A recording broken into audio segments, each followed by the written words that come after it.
Tanzania yaibuka kidedea kwenye tunzo za utalii duniani.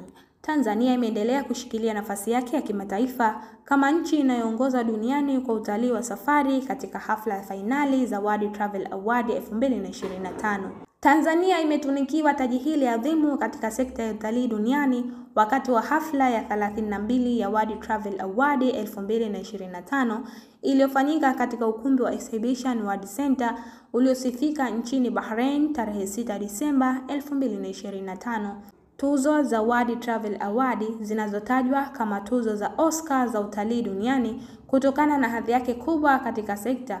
Tuzo hizi zimewaleta pamoja zaidi ya washiriki 500 wakiwemo viongozi wa serikali na wadau wa utalii.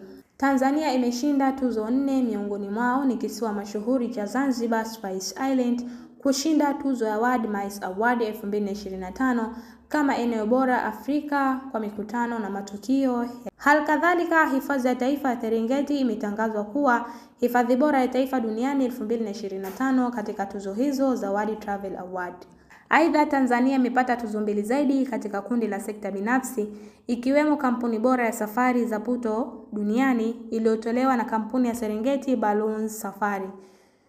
Tuzo nyingine imekwenda kwenye kisiwa bora cha mapumziko duniani na Jumeirah Thunder Resort katika kisiwa cha Mafia nchini Tanzania imeibuka mshindi katika kipengele hicho.